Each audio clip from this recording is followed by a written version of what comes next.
ਸਵਾਗਤ ਹੈ ਸਾਡੇ ਸਾਰੇ ਦਰਸ਼ਕਾਂ ਦਾ ਸਾਡੀ ਖਾਸ ਧਾਰਮਿਕ ਪੇਸ਼ਕਸ਼ ਸਿੱਖ ਸਰਗਰਮੀਆਂ 'ਚ। ਜਦੋਂ ਵੀ ਕਿਤੇ ਸਰਬੱਤ ਦੇ ਭਲੇ, ਅਣਖ, ਗੈਰਤ ਅਤੇ ਭਗਤੀ ਭਾਵ ਦੀ ਗੱਲ ਚੱਲਦੀ ਹੈ ਤਾਂ ਸ਼ਾਨਾਮਤੀ ਸਿੱਖ ਵਿਰਸੇ ਦਾ ਜ਼ਿਕਰ ਜ਼ਰੂਰ ਹੁੰਦਾ ਹੈ। ਸਿੱਖ ਕੌਮ ਦੇ ਇਸ ਵਿਲੱਖਣ ਇਤਿਹਾਸ, ਅਮੀਰ ਵਿਰਸੇ ਅਤੇ ਸ਼ਹੀਦੀਆਂ ਨਾਲ ਲਬਰੇਜ ਗਥਾਵਾਂ ਨੂੰ ਦੁਨੀਆ ਭਰ ਤੱਕ ਪਹੁੰਚਾਉਣਾ ਸਾਡੀ ਪ੍ਰਥਮ ਕੋਸ਼ਿਸ਼ ਹੈ। ਇਸ ਪ੍ਰੋਗਰਾਮ ਦੇ ਰਾਹੀਂ ਅਸੀਂ ਸਿੱਖਾਂ ਦੀ ਸਿਰਮੌਰ ਜਥੇਬੰਦੀ ਸ਼੍ਰੋਮਣੀ ਗੁਰਦੁਆਰਾ ਪ੍ਰਬੰਧਕ ਕਮੇਟੀ ਵੱਲੋਂ ਸਿੱਖੀ ਦੇ ਪ੍ਰਚਾਰ ਤੇ ਪ੍ਰਸਾਰ ਲਈ ਨਿਭਾਈਆਂ ਜਾ ਰਹੀਆਂ ਵਡਮੁੱਲੀਆਂ ਸੇਵਾਵਾਂ ਤੋਂ ਆਪ ਜੀ ਨੂੰ ਜਾਣੂ ਕਰਵਾਉਂਦੇ ਹਾਂ ਅਤੇ ਇਸ ਤੋਂ ਇਲਾਵਾ ਪਾਵਨ ਪਵਿੱਤਰ ਇਤਿਹਾਸਿਕ ਦਿਹਾੜਿਆਂ ਦੀ ਮਹੱਤਤਾ ਆਪ ਜੀ ਨਾਲ ਸਾਂਝੀ ਕਰਦੇ ਹਾਂ। ਸੋ ਪ੍ਰੋਗਰਾਮ ਦੀ ਸ਼ੁਰੂਆਤ ਕਰਦੇ ਹਾਂ ਪੰਥਕ ਹਲਕੇ ਦੀਆਂ ਸਰਗਰਮੀਆਂ ਦੇ ਨਾਲ। ਸਾਹਿਬ ਸ਼੍ਰੀ ਗੁਰੂ ਨਾਨਕ ਦੇਵ ਜੀ ਦੇ 550 ਸਾਲਾ ਪ੍ਰਕਾਸ਼ ਗੁਰਪੁਰਬ ਸਰਪ੍ਰਸਤ ਸਮਾਗਮਾਂ ਦਾ ਸਿਲਸਿਲਾ ਲਗਾਤਾਰ ਜਾਰੀ ਹੈ। ਇਸ ਦੇ ਤਹਿਤ ਬੀਤੇ ਦਿਨੀ 3 ਵੱਖ-ਵੱਖ ਸਥਾਨਾਂ ਤੋਂ ਆਰੰਭ ਹੋਏ ਨਗਰ ਕੀਰਤਨ ਸੁਲਤਾਨਪੁਰ ਲੋਧੀ ਦੀ ਪਾਵਨ ਪਵਿੱਤਰ ਧਰਤੀ ਤੇ ਪਹੁੰਚ ਕੇ ਸੰਪੰਨ ਹੋਏ। ਇੱਥੇ ਪਹੁੰਚਣ ਤੇ ਨਗਰ ਕੀਰਤਨ ਦਾ ਸੰਗਤਾਂ ਵੱਲੋਂ ਭਰਵਾਂ ਸਵਾਗਤ ਕੀਤਾ ਗਿਆ। ਪੂਰੇ ਪੰਜਾਬ ਦੀ ਯਾਤਰਾ ਤੋਂ ਬਾਅਦ ਮਲੇਰਕੋਟਲਾ ਨਵਾਬ ਸ਼ੇਰ ਮੁਹੰਮਦ ਖਾਨ ਦੀ ਧਰਤੀ ਤੇ ਪਹੁੰਚੀ ਸ਼ਬਦ ਯਾਤਰਾ ਦਾ, ਜਿੱਥੇ ਮਲੇਰਕੋਟਲਾ ਦੇ ਮੈਂਬਰ ਐਸਜੀਪੀਸੀ ਜੈਪਾਲ ਸਿੰਘ ਮੰਡੀਆਂ ਅਤੇ ਸੰਗਤ ਵੱਲੋਂ ਸਵਾਗਤ ਕੀਤਾ ਗਿਆ, ਉੱਥੇ ਹੀ ਮਲੇਰਕੋਟਲਾ ਦੇ ਮੁਸਲਿਮ ਲੋਕਾਂ ਵੱਲੋਂ ਵੀ ਫੁੱਲਾਂ ਦੀ ਵਰਖਾ ਕਰਕੇ ਸਵਾਗਤ ਕੀਤਾ ਗਿਆ। ਗੁਰੂ ਨਾਨਕ ਆਇਆ, ਗੁਰੂ ਨਾਨਕ ਆਇਆ, ਗੁਰੂ ਨਾਨਕ ਆਇਆ, ਕਲ ਤਾਰਨ ਗੁਰੂ ਨਾਨਕ ਆਇਆ, ਕਲ ਤਾਰਨ ਗੁਰੂ ਨਾਨਕ। ਸ਼ਬਦ ਗੁਰੂ ਯਾਤਰਾ ਅਮਰਗੜ੍ਹ ਤੋਂ ਮਲੇਰਕੋਟਲਾ ਪੁੱਜੀ, ਜਿਸ ਦਾ ਸਵਾਗਤ ਮਲੇਰਕੋਟਲਾ ਦੇ ਲੋਕਾਂ ਵੱਲੋਂ ਕੀਤਾ ਗਿਆ। ਇਸ ਮੌਕੇ ਜਿੱਥੇ ਵੱਡੀ ਗਿਣਤੀ ਵਿੱਚ ਸਿੱਖ ਸੰਗਤਾਂ ਮੌਜੂਦ ਸਨ, ਉੱਥੇ ਹੀ ਮੁਸਲਿਮ ਭਾਈਚਾਰੇ ਵੱਲੋਂ ਇਸ ਯਾਤਰਾ ਦਾ ਫੁੱਲਾਂ ਦੀ ਵਰਖਾ ਕਰਕੇ ਜ਼ੋਰਦਾਰ ਸਵਾਗਤ ਕੀਤਾ ਗਿਆ। ਇਸ ਮੌਕੇ ਸ੍ਰੀ ਗੁਰੂ ਗੋਬਿੰਦ ਸਿੰਘ ਜੀ ਦੇ ਸ਼ਸਤਰਾਂ ਦੇ ਦਰਸ਼ਨ ਕੀਤੇ, ਉੱਥੇ ਹੀ ਮੁਸਲਿਮ ਲੋਕਾਂ ਵੱਲੋਂ 5 ਪਿਆਰਿਆਂ ਨੂੰ ਸਿਰੋਂ ਪਾਓ ਪਾ ਕੇ ਸਨਮਾਨਿਤ ਕੀਤਾ ਗਿਆ। ਇਹ ਜਗਤ ਗੁਰੂ ਗੁਰੂ ਨਾਨਕ ਦੇਵ ਜੀ ਦੇ 550 ਸਾਲਾ ਜੋ ਪ੍ਰਕਾਸ਼ ਪੁਰਬ ਆ ਰਿਹਾ ਨਵੰਬਰ ਦੇ ਵਿੱਚ, ਉਹਨੂੰ ਸਮਰਪਿਤ ਜੋ ਇਹ ਸ਼ਬਦ ਗੁਰੂ ਯਾਤਰਾ 7 ਜਨਵਰੀ ਨੂੰ ਗੁਰਦੁਆਰਾ ਬੇਰ ਸਾਹਿਬ ਸੁਲਤਾਨਪੁਰ ਲੋਧੀ ਤੋਂ ਆਰੰਭ ਹੋਈ ਸੀ ਤੇ ਉਹ ਵੱਖ-ਵੱਖ ਸ਼ਹਿਰਾਂ ਤੇ ਪਿੰਡਾਂ ਦੇ ਵਿੱਚੋਂ ਹੁੰਦੀ ਹੋਈ ਅੱਜ ਜੋ ਸ਼ਬਦ ਗੁਰੂ ਯਾਤਰਾ ਸਾਡੇ ਮਲੇਰਕੋਟਲੇ ਹਲਕੇ ਦੇ ਵਿੱਚ ਇੰਟਰ ਕਰ ਰਹੀ ਹੈ। ਸਮੂਹ ਗੁਰਦੁਆਰਾ ਪ੍ਰਬੰਧਕ ਕਮੇਟੀਆਂ, ਸਮੂਹ ਪਿੰਡਾਂ ਦੇ ਗੁਰਦੁਆਰਾ ਪ੍ਰਬੰਧਕ ਕਮੇਟੀਆਂ ਤੇ ਸਾਰੇ ਸਾਡੇ ਮੈਂਬਰ ਸਾਹਿਬਾਨ ਤੇ ਸੰਗਤ ਰੂਪ ਵਿੱਚ ਅਸੀਂ ਅੱਜ ਇੱਥੇ ਪਿੰਡ ਉਪੋਗੇ ਵਿਖੇ ਜੀ ਆਇਆਂ ਕਹਿਣ ਵਾਸਤੇ ਆਏ ਹਾਂ। ਦੇ ਬਾਰੇ ਬਹੁਤ ਖੁਸ਼ੀ ਦਾ ਦਿਹਾੜਾ ਹੈ ਜੀ, ਜੋ ਮੁਸਲਮਾਨ ਭਾਈਚਾਰੇ ਨੇ ਬਹੁਤ ਬੜਾ ਸਨਮਾਨ ਬਖਸ਼ਿਆ ਹੈ। ਔਰ ਅੱਗੇ ਹੀ ਸਿੱਖ ਕੌਮ ਤਾਂ ਵੈਸੇ ਹੀ ਮੁਸਲਮਾਨ ਕੌਮ ਦੀ ਔਰ ਮਲੇਰਕੋਟਲਾ ਦੀ ਤਾਂ ਕਰਜ਼ਦਾਰ ਹੈ, ਕਦੇ ਕਰਜ਼ਾ ਲਾ ਹੀ ਨਹੀਂ ਸਕਦੇ, ਪਰ ਅੱਜ ਇਹਨਾਂ ਨੇ ਹੋਰ ਨਵਾਂ ਕਰਜ਼ਾ ਸਾਡੇ ਤੇ ਚਾੜਿਆ ਹੈ। ਜੋ ਸਨਮਾਨ ਕਰਿਆ ਹੈ ਸਾਡੇ ਗੁਰੂ ਸਾਹਿਬ ਦੇ ਸ਼ਸਤਰਾਂ ਦਾ, ਔਰ ਸਾਰਾ ਪ੍ਰੋਗਰਾਮ ਬਹੁਤ ਵਧੀਆ ਕਰਿਆ।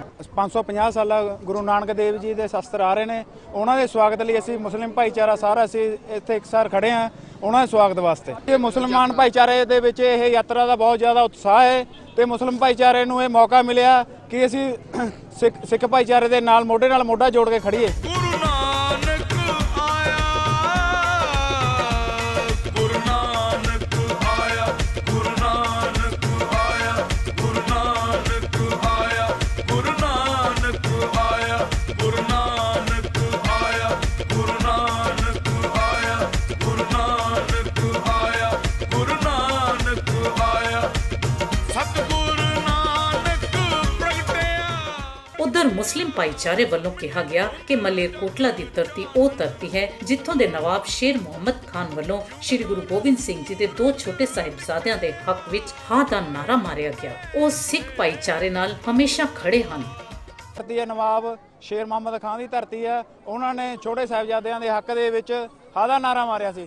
ਅਸੀਂ ਇੱਥੇ ਮਲੇਰਕੋਟਲੇ ਦੇ ਵਿੱਚ ਸਾਰੇ ਮੁਸਲਿਮ, ਸਿੱਖ, ਈਸਾਈ ਸਾਰੇ ਆਪਸ 'ਚ ਭਾਈਚਾਰੇ ਦੇ ਵਿੱਚ ਰਹਿੰਦੇ ਹਾਂ ਅਤੇ ਸਾਰੇ ਤਿਉਹਾਰ ਅਸੀਂ ਰਲ ਮਿਲ ਕੇ ਮਨਾਉਂਦੇ ਹਾਂ। ਗੁਰੂ ਨਾਨਕ ਦੇਵ ਜੀ ਦਾ ਪ੍ਰਕਾਸ਼ ਉਤਸਵ ਦਾ ਜਿਹੜਾ 550 ਸਾਲਾ ਮਨਾ ਰਹੇ ਨੇ ਤੇ ਜ਼ੋਰਦਾਰ ਮੁਸਲਿਮ ਭਾਈਚਾਰੇ ਵੱਲੋਂ ਸਵਾਗਤ ਕੀਤਾ ਜਾਵੇਗਾ। ਸਾਹਿਬ ਸ਼੍ਰੀ ਗੁਰੂ ਨਾਨਕ ਦੇਵ ਜੀ ਦੇ 550 ਸਾਲਾ ਪ੍ਰਕਾਸ਼ ਗੁਰਪੁਰਬ ਸਰਪ੍ਰਸਤ ਸਮਾਗਮਾਂ ਦਾ ਸਿਲਸਿਲਾ ਲਗਾਤਾਰ ਜਾਰੀ ਹੈ। ਇਸ ਦੇ ਤਹਿਤ ਬੀਤੇ ਦਿਨੀ 3 ਵੱਖ-ਵੱਖ ਸਥਾਨਾਂ ਤੋਂ ਆਰੰਭ ਹੋਏ ਨਗਰ ਕੀਰਤਨ ਸੁਲਤਾਨਪੁਰ ਲੋਧੀ ਦੀ ਪਾਵਨ ਪਵਿੱਤਰ ਧਰਤੀ ਤੇ ਪਹੁੰਚ ਕੇ ਸੰਪੰਨ ਹੋਏ। ਇੱਥੇ ਪਹੁੰਚਣ ਤੇ ਨਗਰ ਕੀਰਤਨ ਦਾ ਸੰਗਤਾਂ ਵੱਲੋਂ ਭਰਵਾਂ ਸਵਾਗਤ ਕੀਤਾ ਗਿਆ।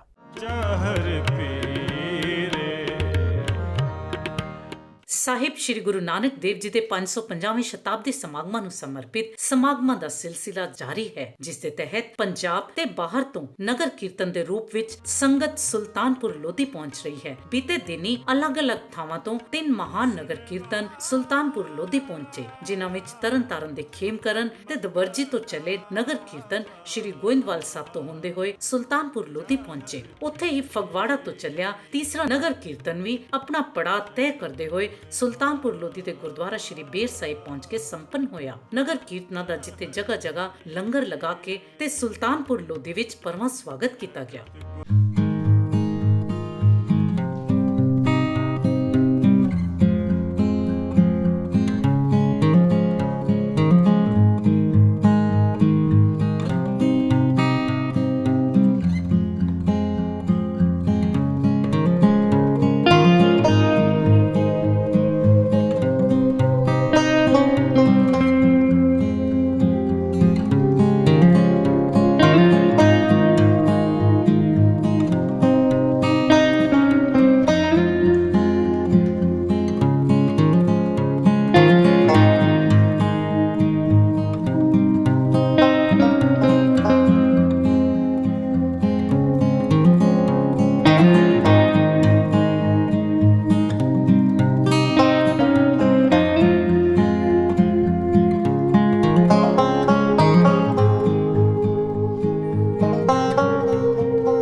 ਤੇ ਹੁਣ ਵੇਲੇ ਛੋਟੇ ਜਿਹੇ ਬ੍ਰੇਕ ਦਾ। ਬ੍ਰੇਕ ਤੋਂ ਬਾਅਦ ਜਾਰੀ ਰਹੇਗੀ ਸਾਡੀ ਇੱਕ ਖਾਸ ਧਾਰਮਿਕ ਪੇਸ਼ਕਸ਼। ਪਹਿਲੀ ਪਾਤਸ਼ਾਹ ਸ੍ਰੀ ਗੁਰੂ ਨਾਨਕ ਦੇਵ ਜੀ ਦੇ 550 ਸਾਲਾ ਪ੍ਰਕਾਸ਼ ਗੁਰਪੁਰਬ ਨੂੰ ਸਮਰਪਿਤ ਸ੍ਰੀ ਗੁਰੂ ਗ੍ਰੰਥ ਸਾਹਿਬ ਵਰਲਡ ਯੂਨੀਵਰਸਿਟੀ ਫਤਿਹਗੜ੍ਹ ਸਾਹਿਬ ਵਿਖੇ ਇੱਕ ਰਾਸ਼ਟਰੀ ਸੈਮੀਨਾਰ ਦਾ ਆਯੋਜਨ ਕਰਵਾਇਆ ਗਿਆ। ਸ੍ਰੀ ਗੁਰੂ ਗ੍ਰੰਥ ਸਾਹਿਬ ਜੀ ਸਮਕਾਲੀ ਪ੍ਰਸੰਗਿਕਤਾ ਵਿਸ਼ੇ ਤੇ ਆਯੋਜਿਤ ਇਸ ਸੈਮੀਨਾਰ ਦੇ ਉਦਘਾਟਨੀ ਸੈਸ਼ਨ ਦੀ ਪ੍ਰਧਾਨਗੀ ਸ਼੍ਰੋਮਣੀ ਗੁਰਦੁਆਰਾ ਪ੍ਰਬੰਧਕ ਕਮੇਟੀ ਦੇ ਮੁੱਖ ਸਕੱਤਰ ਡਾਕਟਰ ਰੂਪ ਸਿੰਘ ਨੇ ਕੀਤੀ, ਜਦਕਿ ਪ੍ਰਸਿੱਧ ਵਿਦਵਾਨ ਡਾਕਟਰ ਰਤਨ ਸਿੰਘ ਨੇ ਕੁੰਜੀਵਤ ਭਾਸ਼ਣ ਪੇਸ਼ ਕੀਤਾ। ਸ਼੍ਰੀ ਗੁਰੂ ਨਾਨਕ ਦੇਵ ਜੀ ਦੇ 550ਵੇਂ ਪ੍ਰਕਾਸ਼ ਵਰ੍ਹੇ ਨੂੰ ਸਮਰਪਿਤ ਸ਼੍ਰੀ ਗੁਰੂ ਗ੍ਰੰਥ ਸਾਹਿਬ ਵਰਲਡ ਯੂਨੀਵਰਸਿਟੀ ਫਤਿਹਗੜ੍ਹ ਸਾਹਿਬ ਸ਼੍ਰੀ ਗੁਰੂ ਗ੍ਰੰਥ ਸਾਹਿਬ ਧਰਮ ਅਧਿਐਨ ਵਿਭਾਗ ਵੱਲੋਂ ਸ਼੍ਰੀ ਗੁਰੂ ਗ੍ਰੰਥ ਸਾਹਿਬ ਜੀ ਦੀ ਸਮਕਾਲੀ ਪ੍ਰਸੰਗਿਕਤਾ ਵਿਸ਼ੇ ਤੇ ਬੀਤੇ ਦਿਨੀ ਰਾਸ਼ਟਰੀ ਸੈਮੀਨਾਰ ਕਰਵਾਇਆ ਗਿਆ, ਜਿਸ ਵਿੱਚ ਮੁੱਖ ਮਹਿਮਾਨ ਵਜੋਂ ਪਹੁੰਚੇ ਡਾਕਟਰ ਰੂਪ ਸਿੰਘ, ਮੁੱਖ ਸਕੱਤਰ ਸ਼੍ਰੋਮਣੀ ਗੁਰਦੁਆਰਾ ਪ੍ਰਬੰਧਕ ਕਮੇਟੀ ਨੇ ਕਿਹਾ, ਸ੍ਰੀ ਗੁਰੂ ਗ੍ਰੰਥ ਸਾਹਿਬ ਵਰਲਡ ਯੂਨੀਵਰਸਿਟੀ ਦੇ ਵਿੱਚ ਸ੍ਰੀ ਗੁਰੂ ਗ੍ਰੰਥ ਸਾਹਿਬ ਮਹਾਰਾਜ ਦੀ ਜਿਹੜੀ ਸਮਕਾਲੀ ਪ੍ਰਸੰਗਿਕਤਾ ਇਸ ਵਿਸ਼ੇ ਤੇ ਸੈਮੀਨਾਰ ਕਰਵਾਇਆ ਗਿਆ। ਸ੍ਰੀ ਗੁਰੂ ਗ੍ਰੰਥ ਸਾਹਿਬ ਦੀ ਜਿਹੜੀ ਵਿਚਾਰਧਾਰਾ ਵਾ ਸਮੇਂ ਸਥਾਨ ਤੋਂ ਸੁਤੰਤਰ ਆ, ਸਾਨੂੰ ਸਵੈ ਦੀ ਪੜਚੋਲ ਕਰਨ ਵਾਸਤੇ ਕਹਿੰਦੀ ਆ, ਸਮੇਂ ਦਾ ਸਦਉਪਯੋਗ ਕਰਨ ਵਾਸਤੇ ਦੱਸਦੀ ਆ, ਤੇ ਸਾਡੇ ਜੀਵਨ ਦੀ ਜਿਹੜੀ ਜੀਵਨ ਜਾਂਚ ਆ ਉਹਦਾ ਰਾਹ ਦਸੇਰਾ ਵਾ। ਲੋੜ ਹੈ ਕਿ ਅਸੀਂ ਇਸ ਵਿਚਾਰਧਾਰਾ ਤੋਂ ਜਿਹੜੀ ਸਮੇਂ ਸਥਾਨ ਤੋਂ ਸੁਤੰਤਰ ਆ, ਸਮੇਂ ਸਥਾਨ ਦੀਆਂ ਹੱਦਾਂ ਦੇ ਵਿੱਚ ਕੈਦ ਨਹੀਂ ਹੈਗੀ, ਸਾਰਿਆਂ ਦੀ ਮਨੁੱਖਤਾ ਦੀ ਭਲਾਈ ਵਾਸਤੇ ਆ, ਸਰਬੱਤ ਦੇ ਭਲੇ ਦੀ ਆ, ਉਸ ਵਿਚਾਰਧਾਰਾ ਤੋਂ ਵੱਧ ਲਾਹਾ ਪ੍ਰਾਪਤ ਕਰੀਏ। ਉਹਦਾ ਲਾਹਾ ਪ੍ਰਾਪਤ ਕਰਨ ਦਾ ਇੱਕੋ ਹੀ ਢੰਗ ਆ ਕਿ ਅਸੀਂ ਬਾਣੀ ਪੜ੍ਹੀਏ, ਬਾਣੀ ਨੂੰ ਸਮਝੀਏ। ਉਦਘਾਟਨੀ ਸੈਸ਼ਨ ਦੀ ਪ੍ਰਧਾਨਗੀ ਕਰਦਿਆਂ vice chancellor doctor Pritpal Singh ਨੇ ਆਖਿਆ, ਸ਼੍ਰੀ ਗੁਰੂ ਗ੍ਰੰਥ ਸਾਹਿਬ ਵਰਲਡ ਯੂਨੀਵਰਸਿਟੀ ਫਤਿਹਗੜ੍ਹ ਸਾਹਿਬ ਗੁਰਬਾਣੀ ਦੇ ਸੰਦੇਸ਼ ਨੂੰ ਸੰਸਾਰ ਭਰ ਤੱਕ ਪਹੁੰਚਾਉਣ ਲਈ ਵਚਨਬੱਧ ਹੈ।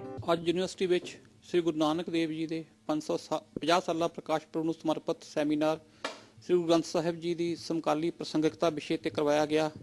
ਇਸ ਵਿਸ਼ੇ ਵਿੱਚ ਵੱਖ-ਵੱਖ ਵਿਦਵਾਨਾਂ ਨੇ ਸ੍ਰੀ ਗੁਰੂ ਗ੍ਰੰਥ ਸਾਹਿਬ ਜੀ ਦੀ ਸਮਕਾਲੀ ਪ੍ਰਸੰਗਿਕਤਾ ਬਾਰੇ ਆਪਣੇ ਵਿਚਾਰ ਪੇਸ਼ ਕੀਤੇ। ਵੱਖ-ਵੱਖ ਸੰਸਾਰ ਦੇ ਮੁੱਦੇ, ਜਿਸ ਤਰ੍ਹਾਂ ਸਰਬ ਸਾਂਝੀਵਾਲਤਾ ਦਾ ਮੁੱਦਾ ਹੈ, ਸਮਾਜਿਕ ਭਾਈਚਾਰਕ ਸਾਂਝ ਦਾ ਮੁੱਦਾ ਹੈ, ਗਿਆਨ ਦਾ ਮੁੱਦਾ ਹੈ, ਤੇ ਇਹ ਸਭ ਵਿਦਵਾਨਾਂ ਦਾ ਇਹ ਵਿਚਾਰ ਸੀ ਕਿ ਗੁਰੂ ਗ੍ਰੰਥ ਸਾਹਿਬ ਜੀ ਦੀ ਪ੍ਰਸੰਗਿਕਤਾ ਹਮੇਸ਼ਾ ਹੀ ਰਹੇਗੀ।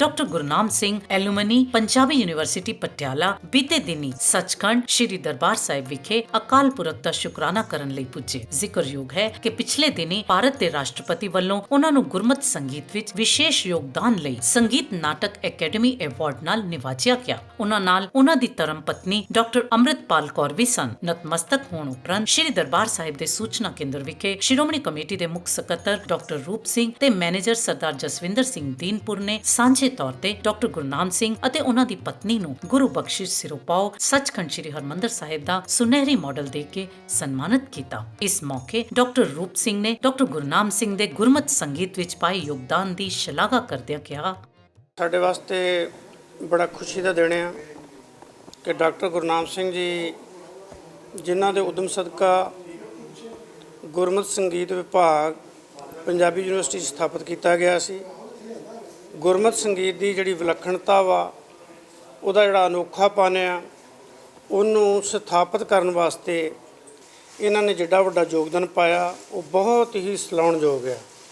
ਖਾਸ ਕਰਕੇ ਜਿਹੜਾ ਨਿਰਧਾਰਤ ਰਾਗਾਂ ਦੇ ਵਿੱਚ ਗੁਰਬਾਣੀ ਦਾ ਗਾਇਨ ਕਰਨਾ ਤੇ ਇਹਨੂੰ ਰਾਸ਼ਟਰਪਤੀ ਵੱਲੋਂ ਮਾਨਤਾ ਮਿਲਣੀ, ਇਹਦਾ ਸਾਨੂੰ ਸਾਰਿਆਂ ਨੂੰ ਬਹੁਤ ਵੱਡਾ ਲਾਹਾ ਪ੍ਰਾਪਤ ਹੋਏਗਾ। ਸਾਡੇ ਵਾਸਤੇ ਬੜੀ ਖੁਸ਼ੀ ਦੀ ਗੱਲ ਸੀ ਕਿ ਜਿਸ ਦਿਨ ਡਾਕਟਰ ਗੁਰਨਾਮ ਸਿੰਘ ਜੀ ਨੂੰ ਇਹ ਸਨਮਾਨ ਭਾਰਤ ਸਰਕਾਰ ਵੱਲੋਂ ਪ੍ਰਦਾਨ ਕੀਤਾ ਗਿਆ, ਮੈਂ ਸ਼੍ਰੋਮਣੀ ਗੁਰਦੁਆਰਾ ਪ੍ਰਬੰਧਕ ਕਮੇਟੀ ਵੱਲੋਂ ਇਹਨਾਂ ਨੂੰ ਮੁਬਾਰਕਬਾਦ ਦਿੰਦਾ। ਸੱਚਖੰਡ ਸ੍ਰੀ ਹਰਿਮੰਦਰ ਸਾਹਿਬ 'ਚ ਸ਼ੁਕਰਾਨਾ ਕਰਨ ਆਏ ਨੇ, ਇਹਨਾਂ ਨੂੰ ਅਸੀਂ ਜੀ ਆਇਆਂ ਵੀ ਆਖਦੇ ਹਾਂ। ਸਾਡੀ ਅਰਦਾਸ ਹੈ ਕਿ ਸੱਚੇ ਪਾਤਸ਼ਾਹ ਇਹਨਾਂ ਨੂੰ ਸਿਹਤਯਾਬੀ ਬਖਸ਼ੇ, ਇਹ ਨਿਰੰਤਰ ਗੁਰਮਤਿ ਸਿਧਾਂਤਾਂ ਦੀ, ਗੁਰਮਤਿ ਸੰਗੀਤ ਦੀ ਸੇਵਾ ਕਰਦੇ ਰਹਿਣ। ਉਹਨਾਂ ਸ਼੍ਰੋਮਣੀ ਕਮੇਟੀ ਵੱਲੋਂ ਦਿੱਤੇ ਸਨਮਾਨ ਤੇ ਸ਼੍ਰੋਮਣੀ ਕਮੇਟੀ ਪ੍ਰਧਾਨ ਭਾਈ ਗੋਬਿੰਦ ਸਿੰਘ ਲੌਂਗੋਵਾਲ ਦਾ ਧੰਨਵਾਦ ਵੀ ਕੀਤਾ। ਵਾਹਿਗੁਰੂ ਜੀ ਕਾ ਖਾਲਸਾ, ਵਾਹਿਗੁਰੂ ਜੀ ਕੀ ਫਤਿਹ। ਗੁਰੂ ਰਾਮਦਾਸ ਪਾਤਸ਼ਾਹ ਦਾ ਸ਼ੁਕਰਾਨਾ ਕਰਨ ਲਈ ਅੱਜ ਅਸੀਂ ਸ੍ਰੀ ਦਰਬਾਰ ਸਾਹਿਬ ਹਰਿਮੰਦਰ ਸਾਹਿਬ ਵਿਖੇ ਵਿਸ਼ੇਸ਼ ਤੌਰ 'ਤੇ ਆਏ ਸੀ। ਭਾਰਤ ਦੇ ਰਾਸ਼ਟਰਪਤੀ ਵੱਲੋਂ ਗੁਰਮਤਿ ਸੰਗੀਤ ਦੇ ਖੇਤਰ ਵਿੱਚ ਜੋ ਪੰਜਾਬੀ ਯੂਨੀਵਰਸਿਟੀ ਦੇ ਪਲੇਟਫਾਰਮ 'ਤੇ ਅਕਾਦਮਿਕ ਤੌਰ 'ਤੇ ਜਿੰਨਾ ਵੀ ਕਾਰਜ ਕੀਤਾ, ਉਸ ਕਰਕੇ ਭਾਰਤੀ ਕਲਾਵਾਂ ਦੇ ਵਿੱਚ ਗੁਰਮਤਿ ਸੰਗੀਤ ਨੂੰ ਇੱਕ ਮਾਨਤਾ ਦਿੱਤੀ ਗਈ ਹੈ। ਇਸ ਗੱਲ ਦੇ ਲਈ ਮੈਂ ਅਕਾਲ ਪੁਰਖ ਦਾ ਔਰ ਗੁਰੂ ਸਾਹਿਬਾਨ ਦਾ ਬਹੁਤ-ਬਹੁਤ ਸ਼ੁਕਰਗੁਜ਼ਾਰ ਹਾਂ, ਜਿਨ੍ਹਾਂ ਨੇ ਮੈਨੂੰ ਇਸ ਕਾਬਿਲ ਬਣਾਇਆ ਕਿ ਗੁਰਮਤਿ ਸੰਗੀਤ ਦੀ ਸੇਵਾ ਕਰ ਸਕਾਂ। ਉਹਦੇ ਨਾਲ ਹੀ ਮੇਰਾ ਜਿਹੜਾ ਅਦਾਰਾ ਹੈ ਪੰਜਾਬੀ ਯੂਨੀਵਰਸਿਟੀ, ਜਿਹਨੇ ਮੈਨੂੰ ਇੰਨੇ ਵਰ੍ਹੇ ਗੁਰਮਤਿ ਸੰਗੀਤ ਦੇ ਖੇਤਰ ਵਿੱਚ ਕਾਰਜ ਕਰਨ ਦੀ ਸੁਤੰਤਰਤਾ ਪ੍ਰਦਾਨ ਕੀਤੀ, ਉਹਨਾਂ ਦਾ ਮੈਂ ਬਹੁਤ-ਬਹੁਤ ਰਿਣੀ ਹਾਂ। ਜਿੱਥੇ ਅਸੀਂ ਅਕਾਦਮਿਕ ਤੌਰ 'ਤੇ ਕਾਫੀ ਦੇਰ ਦੇ ਇਸ ਗੱਲ ਦੇ ਲਈ ਸਟਰਗਲ ਕਰ ਰਹੇ ਸੀ, ਉਹ ਮਾਨਤਾ ਮਿਲੀ ਹੈ ਔਰ ਇਸ ਦੇ ਨਾਲ ਇਹ ਸਾਡੀ ਪੰਥ ਦੀ ਪ੍ਰਾਪਤੀ ਹੈ। ਗੁਰਮਤਿ ਸੰਗੀਤ ਦੇ ਖੇਤਰ ਵਿੱਚ ਜਿਹੜੇ ਕਾਰਜਸ਼ੀਲ ਵਿਅਕਤੀ ਨੇ, ਉਹਨਾਂ ਦੀ ਪ੍ਰਾਪਤੀ ਹੈ ਕਿ ਗੁਰਮਤਿ ਸੰਗੀਤ ਨੂੰ ਭਾਰਤੀ ਸੰਗੀਤ ਵਿੱਚ ਹੁਣ ਇੱਕ ਸੁਤੰਤਰ ਜਿਹੜੀ ਹਸਤੀ ਹੈ ਉਹ ਪ੍ਰਵਾਨਿਆ ਗਿਆ। ਇਸ ਗੱਲ ਦੇ ਲਈ ਮੈਂ ਗੁਰੂ ਸਾਹਿਬਾਨ ਦਾ ਔਰ ਅਕਾਲ ਪੁਰਖ ਦਾ ਬਹੁਤ-ਬਹੁਤ ਰਿਣੀ ਹਾਂ, ਜਿਨ੍ਹਾਂ ਨੇ ਸਾਨੂੰ ਇਸ ਯੋਗ ਬਣਾਇਆ ਕਿ ਇਸ ਖੇਤਰ ਵਿੱਚ ਸੇਵਾ ਕਰ ਸਕਾਂ। ਸਾਹਿਬ ਸ੍ਰੀ ਗੁਰੂ ਨਾਨਕ ਦੇਵ ਜੀ ਦੇ 550 ਸਾਲਾ ਪ੍ਰਕਾਸ਼ ਗੁਰਪੁਰਬ ਨੂੰ ਸਮਰਪਿਤ ਗੁਰੂ ਨਾਨਕ ਗਰਲਜ਼ ਖਾਲਸਾ ਕਾਲਜ ਨਿੰਮ ਸਾਹਿਬ ਪਟਿਆਲਾ ਵਿਖੇ ਸ਼੍ਰੀ ਅਖੰਡ ਪਾਠ ਸਾਹਿਬ ਦੇ ਭੋਗ ਪਾਏ ਗਏ। ਉਪਰੰਤ ਖਾਲਸਾ ਕਾਲਜ ਦੇ ਵਿਦਿਆਰਥੀਆਂ ਨੇ ਇਲਾਹੀ ਬਾਣੀ ਦਾ ਕੀਰਤਨ ਕੀਤਾ।